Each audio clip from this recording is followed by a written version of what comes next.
मित्रांनो, तुमचं पुन्हा एकदा GB स्टोरी टेलर या यूट्यूब चॅनलवर स्वागत आहे. आजच्या आपल्या गोष्टीचं नाव आहे त्या शापित वळणावर. लेखक संजय दानावळे. पण गोष्ट सुरू करण्याआधी जर कोणी या चॅनलवर पहिल्यांदाच आलेले असाल तर त्यांनी ह्या चॅनलला सबस्क्राईब करायला विसरू नका. चला तर मग अजिबात वेळ न घालवता गोष्टीला सुरुवात करूया.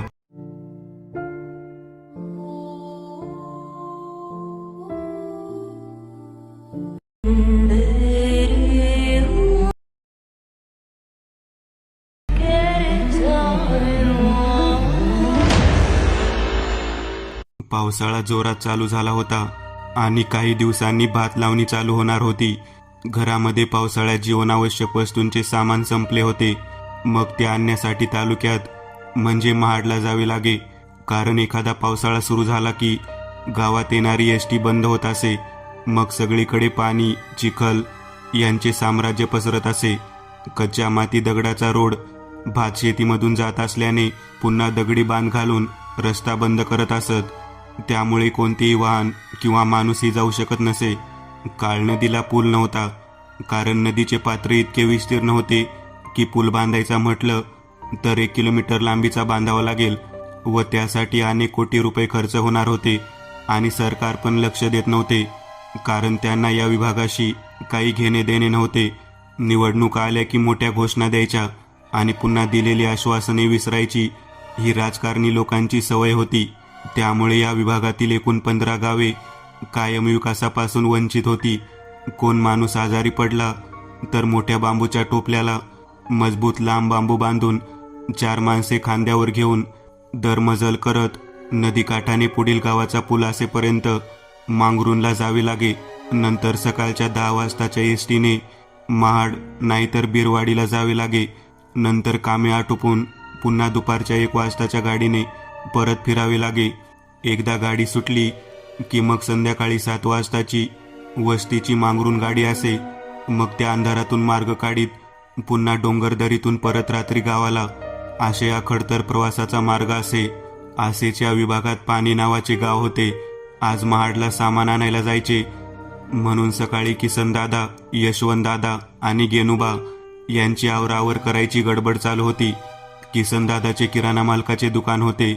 यशवंतदादा सामान उचलायला व आणायला सोबत म्हणून होता व गेनुबा घरातील सामान घेण्यासाठी त्यांच्याबरोबर निघणार होते. ओ गेनुबा, आवरले का?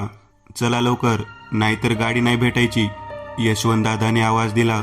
हो, आवरतो लवकर, तुम्ही निघून या, मी तयार आहे. असा आवाज देऊन गेनुबा आपली बॅग आणि 2 कापडाच्या मोठ्या पिशव्या घेऊन त्या बॅगेत टाकल्या आणि निघू लागला. अहो, रात्री लवकर या घरी, जास्त उशीर करू नका, सामान कमी घ्या, पाऊस पण लय चालू झालाय, त्यात वाट पण नाही चांगली, सांभाळून जा आणि सांभाळून या. गेनुबाची पत्नी जनाबाई आपल्या साडीच्या पदराने हात पुसत म्हणाली. तू काही काळजी करू नकोस, मी येईल लवकर. असे म्हणून त्यांनी मुलगा रमेशचा मुका घेतला व हातात काठी घेऊन निघाले. तेवढ्यात किसनदादा आणि यशवंतदादा पण निघून आले.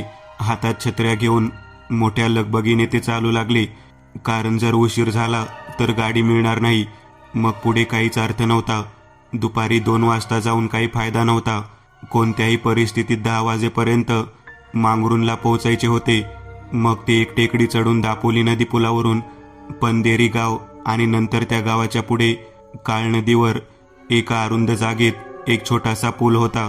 तो पण लाकडी शिडी लावून तयार केला होता. त्यावर दिव्य पार करून जीवावर उदार होऊन नदी पार करावी लागे आणि नंतर परत पुढे अर्धा तास मांगरून गाव. मग सकाळची एसटी मिळत असे. ते हातात सामान नसल्याने झपाझप चालत 9:30 वाजता मांगरूनला पोहोचले. 10:30 वाजता एसटी आली एकदाची आणि ते तिघे महाडला जायला निघाले. सर्व सामान घेतल्यावर ते पटापट दुपारची एसटी पकडण्यासाठी सामान रिक्षात घेऊन एसटी डेपोमध्ये पोहोचले आणि फलाटावर गाडीची वाट बघत उभे राहिले. पण जे व्हायला नको ते झालं. दुपारची एसटी निघून गेली होती. ते तिथेच डोक्याला हात मारून बसले, कारण आता संध्याकाळच्या वस्तीच्या गाडीशिवाय गत्यंतर नव्हते आणि ती संध्याकाळी 7 वाजता लागणार होती.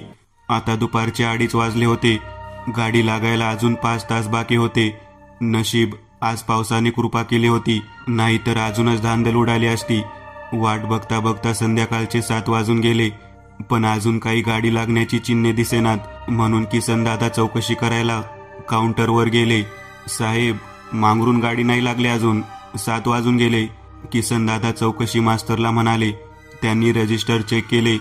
थांबा फलाटावर, ड्रायव्हर उपलब्ध नाही, आला की लावतो गाडी लगेच. एस टी मास्तर पेनाने काही लिहितच म्हणाला. फलाटावर अनेक माणसं त्या विभागात जाणारी गाडीची वाट बघत उभी होती. अखेर रात्री 9 वाजता मांगरूनला जाणारी गाडी लागली. पावसाचे दिवस असल्याने लोक कमी होते. इकडे गावात संध्याकाळी 7 वाजले तरी यांचा पत्ता नव्हता, म्हणून सर्व काळजीत होते. कदाचित दुपारची एस टी मिळाली नसेल, हा अंदाज त्यांनी बांधला. रात्री 10:30 वाजता एस टी मांगरूनला पोहोचली. नुकताच पाऊस पडून गेला होता, त्यामुळे सगळीकडे चिखल झाला होता. सर्व सामान त्यांनी खाली उतरले. आता अंधारातून कसे जायचे हा मोठा प्रश्न होता, पण ते राहू पण शकत नव्हते आणि तिघे बरोबर असल्याने काही भीती पण नव्हती. मग गावातील एका ओळखीच्या माणसाकडून एक छोटी सेलची बॅटरी घेतली. उद्या कोण येईल त्याच्याकडे पाठवतो या बोलीवर घेतली आणि सामान डोक्यावर घेऊन ते पुढच्या रस्त्याला निघाले. चिखल वाट असल्याने पायाखाली चिखल उडवत त्या बॅटरीच्या अंधुक उजेडात ते तिघेजण चालू लागले. थोडे पुढे गेल्यावर डाव्या बाजूला नवनाथाचे एक छोटेसे मंदिर लागले. त्यांनी सामान डोक्यावरच ठेवून हात जोडून नमस्कार केला आणि पुढच्या प्रवासाला निघाले. अमावस्येची रात्र असल्याने सगळीकडे काळाकुट्टा अंधार पसरला होता. रस्त्यावर भयान शांतता पसरली होती. पक्षी पाखरे स्तब्ध झाली होती. मध्ये मध्ये कुत्र्यांचे भुंकणे ऐकू येऊ लागले. जोरजोरात भुंकत एक कुत्रा त्यांच्या दिशेने ओरडत आला, पण या तिघांना बघून तो शांत झाला आणि त्यांच्या सोबत चालू लागला. जरी ते भासवत नसले तरी मनामध्ये थोडे दचकले होते. हा कुत्रा आपल्या बरोबर का आहे याचे कोडे त्यांना उलगडत नव्हते. म्हणून यशवंतदादाने कुत्र्याला हटकले. हाड, चल मागे, असे म्हणत जमिनीवर पडलेला दगड उचलून कुत्र्याच्या दिशेने मारला. ते बघून कुत्रा थोडा मागे पळाला आणि पुन्हा त्यांच्यासोबत चालू लागला. परत एकदा गेनुबाने पण त्याला हटकले, पण तो मागे जातच नव्हता. अरे येऊ दे त्याला, असेल दापोली नाही तर पंधेरीचा, चुकला असेल, जाईल तो तिकडे, तेवढे आपल्याला सोबत होईल, किसन दादा म्हणाला. मग डोक्यावर सामान सांभाळत ते तिघे पुढे चालू लागले. काळनदीवरच्या त्या धोकादायक पुलावरून ते नदी किनाऱ्याने माती, दगड व चिखलातून चढ उतार करत चालू लागले आणि पुन्हा दापोलीच्या नदीजवळ ते पोहोचले. समोरचे काहीच दिसत नव्हते. त्यांनी नदीचा अंदाज घेतला. पाणी थोडे कमी होते. मग हातात काठी घेत नदीच्या दगडावर घट्ट टेकवत पुढे कुत्रा आणि मागे तिघे असे मिळून नदी पार केली. आता पुढे एक वळण पार केल्यावर समोर तात्याबांचा गुराचा गोठा होता. पावसाळ्यात गुरे ठेवण्यासाठी दापोली गावाबाहेर रानात हा गोठा होता. पावसाळ्यात कधी कधी तात्याबा गोठ्यात राहत असत, म्हणून गोठ्यात रॉकेल, मीठ, पाणी इत्यादी सामान ठेवत. आजूबाजूला कुठेही जवळ वस्ती नव्हती. त्या माळरानावर एकच हा गोठा होता. ते पुढे चालू लागले. तोपर्यंत रात्रीचे 12 वाजून गेले होते. सगळीकडे सामसूम झाली होती. नदीचा धो-धो आवाज येत होता. रातकिडे कर किरकिर असा आवाज करू लागले. तिघे बोलताना त्यांचा आवाज आजूबाजूला घुमत होता. तेवढ्यात मागून कोणीतरी आहे अशी चाहूल लागली. म्हणून गेनुबाने मागे वळून पाहिले, पण मागे कोणीही नव्हते. त्यांच्या पोटात थोडी भीती निर्माण झाली. असेल काहीतरी म्हणून पुन्हा जोरजोरात तो त्यांच्या मागे चालू लागला. पुन्हा 5 मिनिटांनी त्यांच्या खांद्यावर कोणीतरी हात ठेवला आणि गेनुबाची पाचावर धारण बसली. त्यांनी त्या हाताकडे बघण्याचा प्रयत्न केला. अत्यंत चित्रविचित्र वाढलेली नखे, हातावर ओघळणारे मांस, हातावर वाढलेले रानटी केस असलेला हात हळूहळू गेनुबाच्या खांद्यावरून छातीकडे येत होता. गेनुबाचे हातपाय थरथरू लागले. अंगात भीतीचा थर कापूड आला आणि जोराने ते ओरडणार. तेवढ्यात पुढे असलेला तो कुत्रा जोराने ओरडू लागला. तसा झटदिशी तो हात मागे झाला. गेनुबाच्या डोक्यावरील सामान खाली पडले. मागे काय पडले ते बघून त्या दोघांनी वळून बघितले. आपले सामान खाली ठेवून गेनुबाला उठवले. त्या भयान वळणावर त्यांना समोर काहीच दिसत नव्हते. जिकडे तिकडे वेडी वाकडी वाढलेली घनदाट झाडी दिसत होती. पुढे असलेला कुत्रा जोरजोराने त्या झाडीच्या बाहेर भुंकत होता, पण समोर जायची त्याला हिंमत होत नव्हती. त्या तिघांची ही अवस्था आता बघण्यासारखी नव्हती. त्यांच्या अंगावर सरकन काटा आला आणि ते तसेच थोडे मागे सरकले. तोच जोरजोराने वारा वाहू लागला. जसे वादळ उडते तशी ती झाडे जोरजोरात उडू लागली. रात्री वादळ होते हे ते पहिली वेळ बघत होते. ते पाहून त्यांची घाबरगुंडी उडाली. त्या थंड वातावरणात पण त्यांना दरदरून घाम फुटला. डोक्यावर घेतलेले सामान खाली पडले. समोर चित्रविचित्र आवाज घुमू लागले. जोरजोरात किंकाळ्या ऐकू येऊ लागल्या. ते मागे पळण्याचा प्रयत्न करू लागले, पण मागे नदी जोरजोराने वाहत होती. आता काय करावे ते सुचेना. कुत्रा तसा जोरजोरात भुंकत जात होता, पण पुन्हा मागे फरफटत येत होता. झाडाच्या फांद्या कुणीतरी जोराने मोडावी तसा आवाज येऊ लागला. जिकडे तिकडे कडामड आवाजाने थैमान घातले होते. हवा मध्येच थांबत होती आणि क्षणात धुळीचे लोट पुन्हा उडवत गोलाकार फिरवत होती. समोर बॅटरी चालू करून बघितले तर काहीच नव्हते. किसनदादा आणि यशवंतदादा समजून गेले होते हा काय प्रकार आहे, पण गेनुबा पहिलाच घाबरला असल्याने त्याला ते धीर देत होते. गेनुबा, घाबरू नकोस, आम्ही आहोत. काय नाही, वारा सुटलाय म्हणून हालते सर्व. पण अनुभव आलेला गेनुबाला माहीत होते, पण त्यांना सांगू शकत नव्हता. मनात तो खचत चालला होता. तेवढ्यात त्याचे लक्ष पुढे गेले. जोरजोरात कोल्हे कुई कुई करत ओरडत होते. तो आवाज कानाच्या कानठळ्या बसवत होता. ते बघून त्यांची हालत मेल्यासारखी झाली. हातापायात ताकदच राहिली नव्हती. तसेच लटपटत ते उभे होते. दोन्हीकडून मरण दिसत होते. मागे पळावं तर नदीतील पाण्यात पडून मरणार आणि पुढे जावे तर या भुताटकीपासून मरणार. तो कुत्रा एकसारखा पुढे भुंकतच होता आणि काही कळायच्या आत कुत्रा हवेत उचलला गेला आणि घराघरा फिरत जोराने कातळावर आपटला गेला. तोंडातून एकच किंकाळी निघाली आणि तो तिथेच गतप्राण झाला. आता त्यांना या घटनेने चांगलाच हादरा बसला. तो आवाज आता खूपच जवळ येत होता. तेवढ्यात आकाशात विजा चमकू लागल्या आणि ते भयानक दृश्य समोर दिसले. बघून त्यांचे अवसानच गळाले. एक चित्रविचित्र आकृती एका अजस्त्र रूपात समोर उभी होती. 20 फूट उंच, मांसल सडलेल्या शरीराच्या भागावरून मांस गळत होते. लांबसर वाढलेली नखे दोन्ही हातातून स्पष्ट दिसत होती. कवटीचा विद्रूप झालेला चेहरा भयान दिसत होता. एक जोरदार किंकाळी फोडत त्या आकृतीने आपला पाय जमिनीवर मारला. भूकंप व्हावा तशी जमीन हादरली. त्या झटक्याने ते खालीच कोसळले. तो जोरजोराने हुंकार देऊ लागला आणि हळूहळू त्यांच्याकडे येऊ लागला. देवाचा धावा करत ते आपला जीव मुठीत घेऊन डोळे मिटून शांत बसले. करा करा आवाज करत ती पावले जवळ येऊ लागली आणि कसला तरी बाजूला आवाज झाला म्हणून त्यांनी डोळे उघडून बघितले तर एक गाय टेकडीच्या दिशेने धावत होती. ती आकृती तिच्याकडे जाऊ लागली. तेवढ्या संधी साधून ते तिघेजण जोराने पुढे पळू लागले. जवळच तात्याबाचा वाडा होता. काही करून तो वाडा गाठायचा होता. दुसरा काही सहारा नव्हता. जीवाच्या आकंताने ते पळू लागले. पुढे किसनदादा, मागे यशवंतदादा आणि शेवटी गेनुबा धावू लागले. ही गोष्ट त्या आकृतीच्या ध्यानात आली आणि पुन्हा आपला मोर्चा त्याने त्या तिघांकडे वळवला. तोपर्यंत ते फणसीच्या झाडाच्या पुढे आले होते.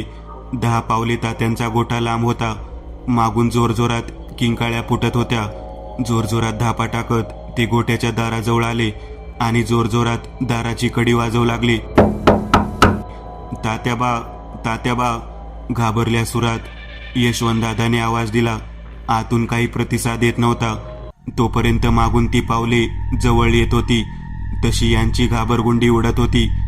कोण आहे, कोण आहे? दरवाजाची कडी काढत हातात दिवा घेऊन तात्याबाने गोठ्याचा दरवाजा उघडला. त्यांना पाहून तो दचकलाच. अरे, एवढ्या रात्री काय करता इथे?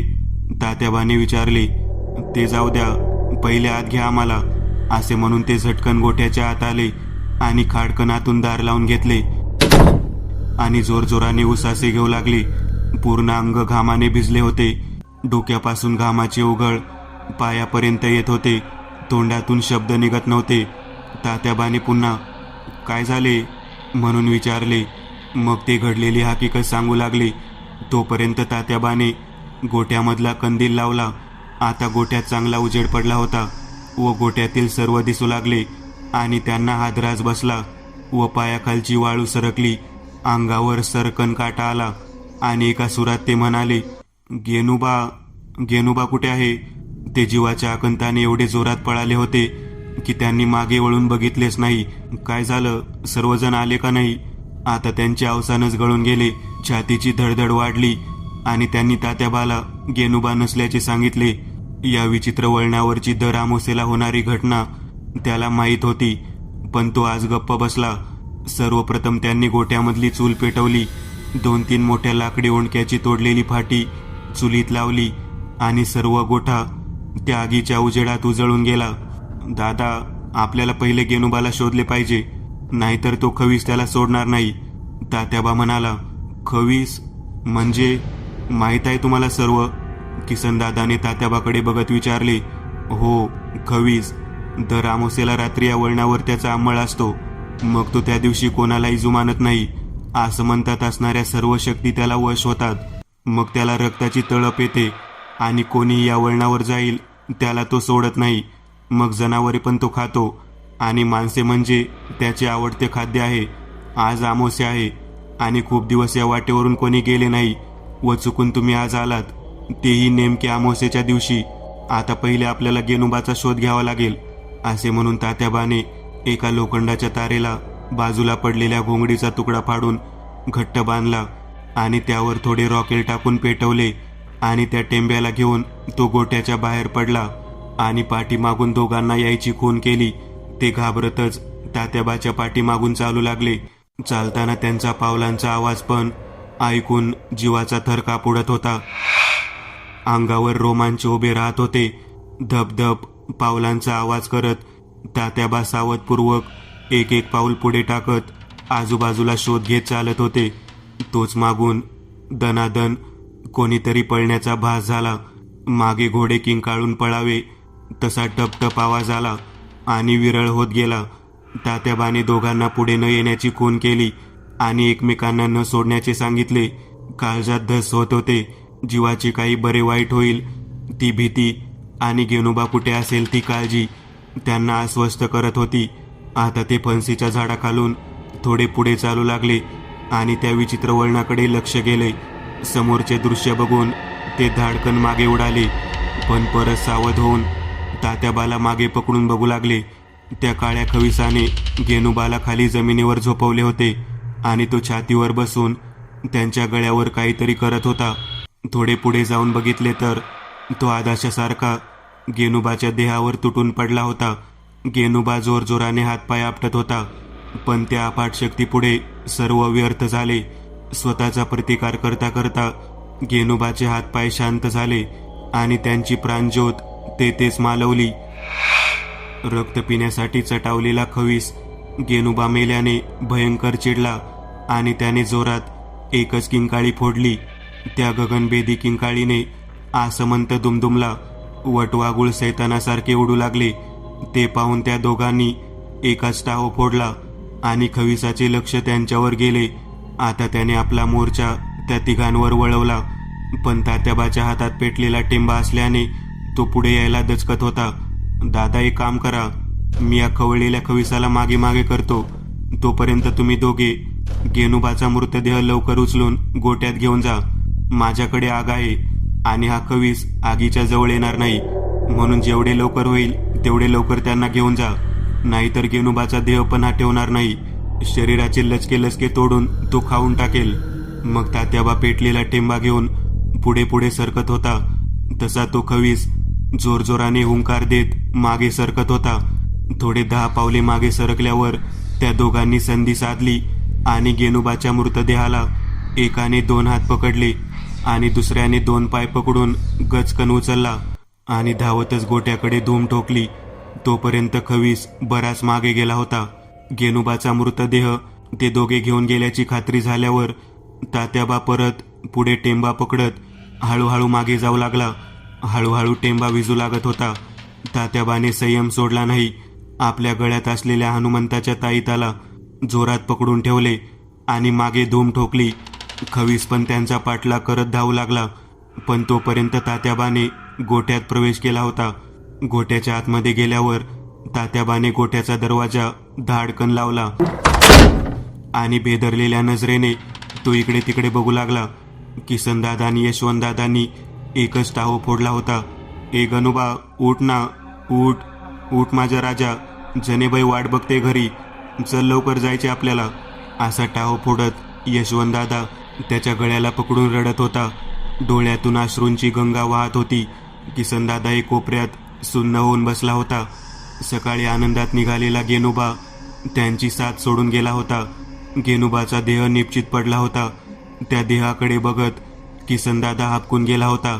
तात्याबा झटकन उठला आणि चुलीच्या भानुशीवर मडक्यात ठेवलेले खडे मीठ जमिनीवर ओतले आणि चुलीतील राख घेऊन तोंडाने काही मंत्र पुटपुटला. चुलीत पुन्हा लाकडी टाकली म्हणजे विस्तव पेटता राहील. ते मीठ आणि राख एकत्र करून गोट्यामध्ये मोकळ्या जागेवर एक गोल रिंगण मारले आणि त्या रिंगणाच्या आत गेनुबाचा मृतदेह ठेवला आणि त्या दोघांना पण रिंगणाच्या आत बसण्याची खून केली. हे बघा, ही आग आणि रिंगण हे आपलं चक्रव्यूह आहे. जोपर्यंत मी बोलत नाही तोपर्यंत या रिंगणाच्या आतच राहा. कसे करून या खविसाला थोपवायचे आहे, नाहीतर तो सर्वांना मारून टाकेल.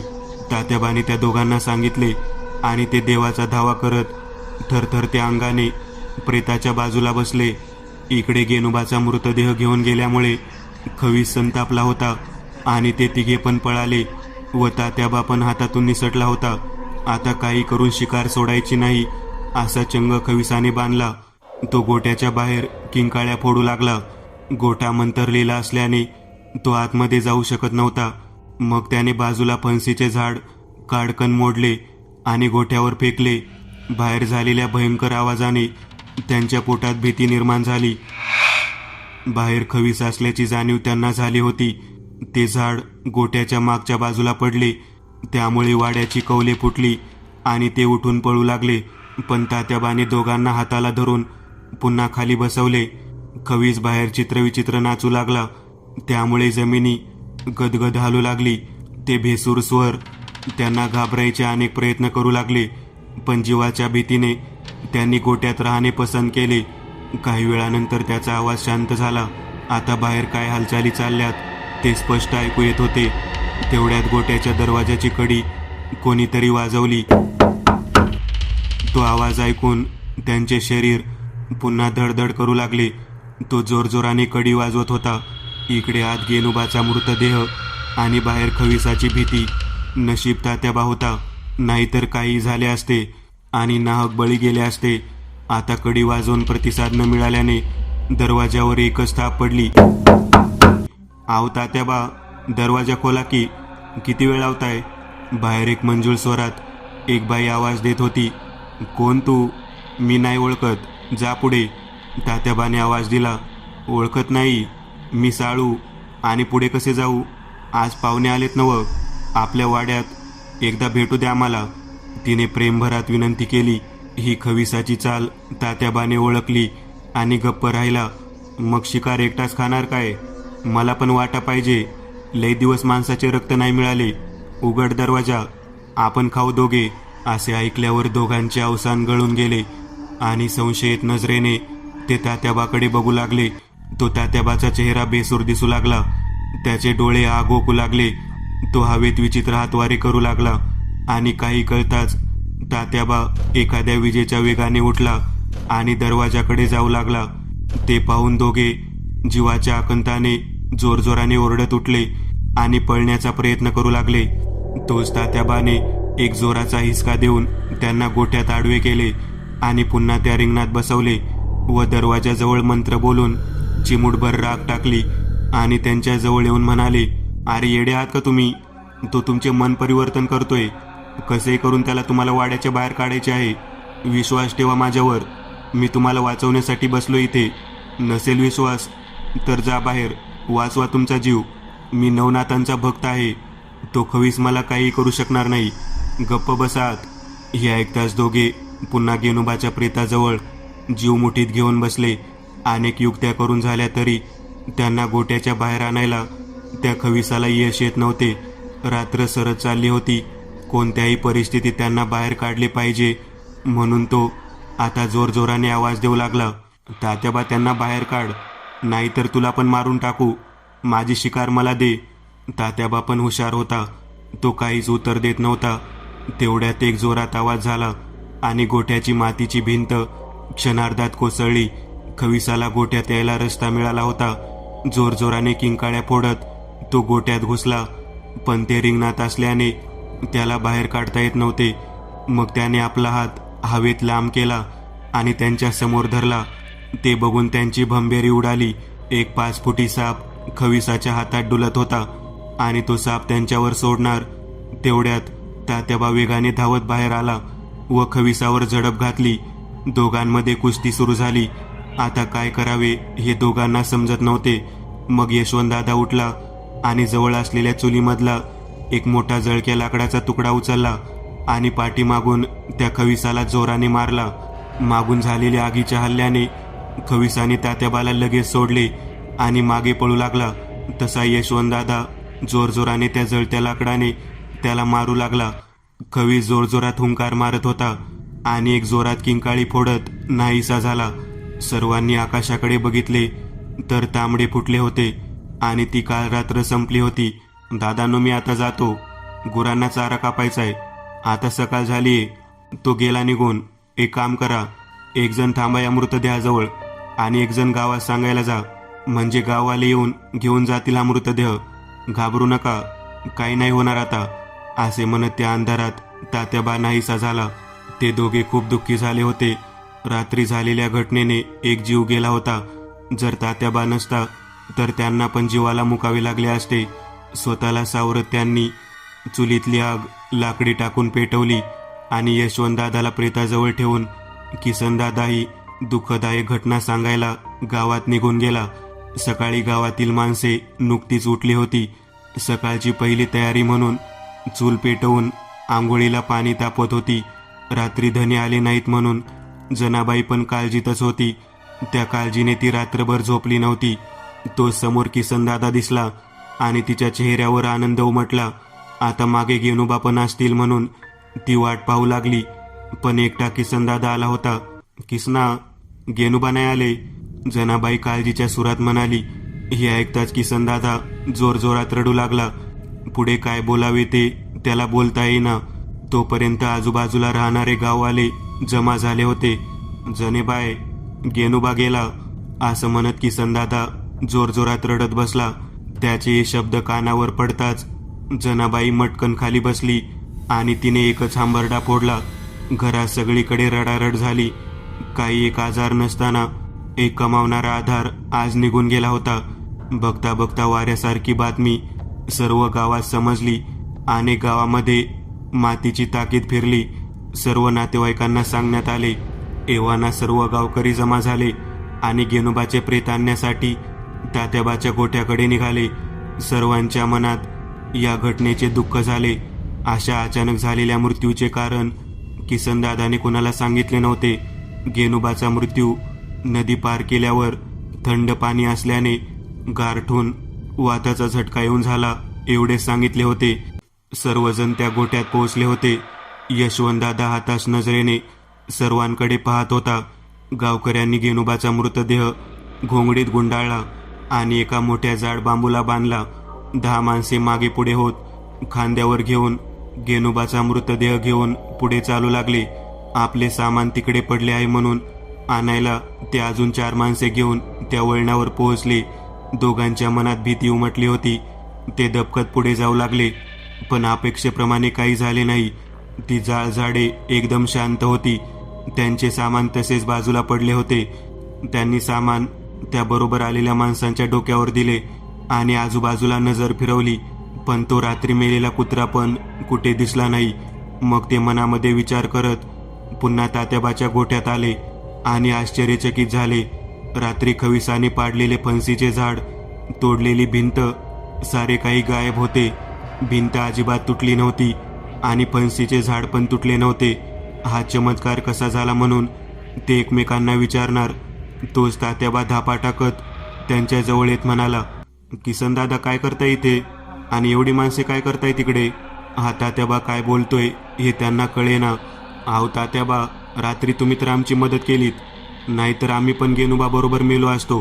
रात्रभर तुमच्या वाड्यात होतो रात्री आपण. किसन दादा तात्याबाला हात जोडत म्हणाला, अरे काय बोलतोयस किसना, 2 दिवसातून आज येतोय मी या वाड्यावर. मी कशाला मदत करू तुला? आणि आता मी रात्री वाड्यावर राहत नाही, होत नाही आता मला पहिल्यासारखे. असे तात्याबा म्हणाल्यावर ते दोघे खाडकन उडाले. काय बोलावे शब्द सुचेनात. हा तात्याबा आहे तर तो कोण होता? आणि पुन्हा रात्रीची घटना आठवू लागली. मांगरूनवरून निघताना वाटेत लागलेले श्री नवनाथाचे मंदिर, तेथे केलेला नमस्कार, नंतर मागून आलेला तो कुत्रा व नंतर गोट्यात असणारा तात्याबा. आता त्यांना समजून उमजले की तो नवनाथ महाराजांच्या आदेशाने पाठवलेला एक अवलिया होता आणि कुत्रा व तात्याबाच्या रूपाने त्यांना मदत करत होता. त्यांनी आपले हात आकाशात बघत जोडले व साष्टांग नमस्कार केला आणि गेनुबाच्या अंत्यसंस्कारासाठी निघून गेले. एके दिवशी असाच मी दुकानात किसनदादा बरोबर बोलत होतो. आज तो एकटाच दुकानात होता, पण शांत बसला होता. म्हणून मी सहज त्याला विचारले, काय किशादा, शांत बसलाय आज, काय झालं? मी सहजच विचारले. एक गोष्ट आहे, खूप दिवस मी मनामध्ये ठेवली आहे, पण सांगायला होत नाही, पण मन खाते सारखं. तो म्हणाला, अरे सांग ना. होईल मन हलके. मी म्हणालो. मग त्या भयान अमावस्येच्या रात्री घडलेली सर्व घटना मला सांगितली. ते ऐकून माझ्याही अंगावर काटा उभा राहिला. मी एक नवीन चॅनल ओपन करत आहे, त्यावर तुम्हाला ॲनिमेटेड हॉरर स्टोरीज पाहायला मिळतील. त्या चॅनलची लिंक या व्हिडिओच्या डिस्क्रिप्शनमध्ये दिलेली आहे. चॅनलला सबस्क्राईब करायला विसरू नका. मित्रांनो, आज पुरतं एवढंच. तुम्हाला जर काही गोष्ट आवडली असेल तर नक्की लाईक करा. तुमच्यापैकी बरेचसे जण व्हिडिओ लाईक न करताच पळून जातात, पण हा जर व्हिडिओ तुम्ही लाईक केला तर मला जरा बरं वाटेल आणि असेच भारी भारी व्हिडिओ बनवायची माझ्यात एनर्जी येईल. त्यामुळे नक्की लाईक करा. आणि अजूनही कोणी या चॅनलला सबस्क्राईब केलेलं नसाल तर लगेच सबस्क्राईब करून टाका. आणि बाजूची घंटी ती मात्र दाबायला विसरू नका. देवाची घंटी आहे ती. चला तर मग पुन्हा भेटूया अशीच एक आगळी वेगळी गोष्ट घेऊन पुढच्या भागात.